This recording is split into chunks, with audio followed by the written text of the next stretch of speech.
नमस्कार मित्रांनो, तुमचं माझ्या चॅनलमध्ये स्वागत आहे.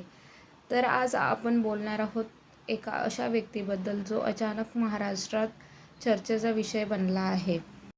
तर सध्या एक नाव जोरात चर्चेत आहे, कॅप्टन अशोक खरात. मोठ्या नेत्यांशी संबंध, त्यांची भेट आणि यांच्या छत्री प्रकरण. पण एवढंच नाही, सोशल मीडियावर काही गंभीर आरोपही समोर येत आहेत, ज्याचे महिलांशी संबंधित वादांचाही उल्लेख केला जातो. या सगळ्यांचं खरं काय, सत्य आणि अफवा यात फरक काय, आज आपण सगळं डिटेल्समध्ये जाणून घेणार आहोत. व्हिडिओ शेवटपर्यंत नक्की पहा. तर अशोक खरातचे ते 56 व्हिडिओ कुणी बाहेर काढले? कॅप्टनला जाळ्यात अडकणारा खरा मास्टरमाइंड कोण? तर अशोक खरातच्या ऑफिसमध्ये संपूर्ण करणाऱ्या ऑफिस बॉयने हे संपूर्ण प्रकरण का बाहेर काढलं आणि त्याचा नेमका हेतू काय होता हे जाणून घेणे महत्त्वाचं आहे.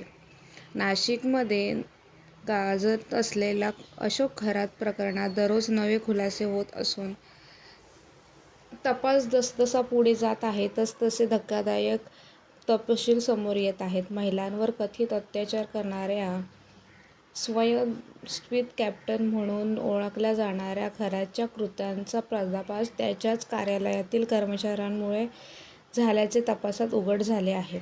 सध्या या प्रकरणाची चौकशी विशेष तपास पथक SIT मार्फत सुरू आहे. मात्र खरातच्या ऑफिसमध्ये काम करणाऱ्या ऑफिस बॉयने हे संपूर्ण प्रकरण का बाहेर काढलं आणि त्याचा नेमका हेतू काय होता हे जाणून घेणे महत्त्वाचं आहे. अशोक खरात हा प्रॉपर्टी अँड डेव्हलपर्स नावाचे कार्यालय चालवत होता. नाशिक कॅनडा कॉर्नर परिसरात हे ऑफिस होते. तपासानुसार याच कार्यालयात अनेक महिलांना बोलावून त्यांच्यावर अत्याचार केल्याचा संशय व्यक्त केला जात आहे. खरातच्या नकळत त्याच्या ऑफिसमध्ये काम करणारा नीरज जाधव या कर्मचाऱ्याने CCTV फुटेज स्वतःच्या ताब्यात घेतल्याचे समोर आले आहे. फुटेजमध्ये क्लिपनुसार संपूर्ण प्रकरण बाहेर आले. तपास आतापर्यंत महिलांशी संबंधित तब्बल 56 आक्षेपार्ह क्लिप्स समोर आल्याची माहिती आहे. डिसेंबर 2025 मध्ये नीरज जाधवने या फुटेजच्या आधारे खरातचे खंडणी मागितल्याचा आरोप आहे. त्याने तब्बल 5 कोटी रुपयांची मागणी केली होती. मात्र खरातने पैसे देण्यास नकार देत पोलीस ठाण्यात खंडणीची तक्रार दाखल केली आणि यानंतर प्रकरणात वेगळे वळण घेतले. नीरजने आपला मोर्चा थेट पीडित महिलांकडे वळवून त्यांच्या अब्रूचा बाजार मांडला. यानंतर नीरज व इतरांनी शिर्डीतील एका 25 वर्षीय विवाहितेचे पोर्न फोटो आणि काही व्हिडिओ थेट तिलाच व्हॉट्सअॅपला पाठवून धमकावले आणि मंदिराच्या दरम्यान संशयित तिला गाठून व्हिडिओ दाखवल्याचा आरोप आहे.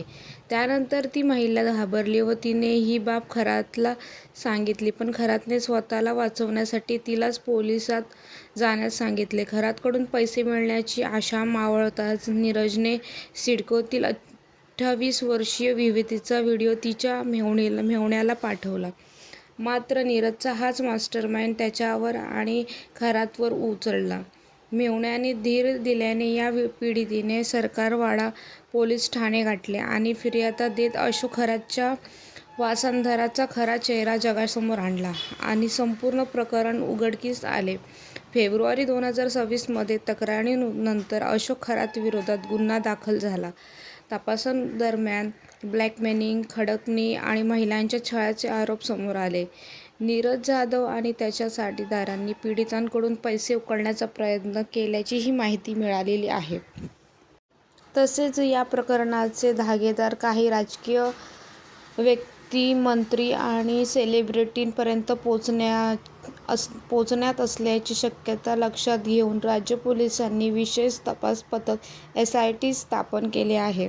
या पथकाचे नेतृत्व पुणे येथील SIPच्या गट क्रमांक 1 च्या संपादक तेजस्वी सातपुते करत असून त्यांनी नाशिकमध्ये दाखल होऊन सर्व कागदपत्रे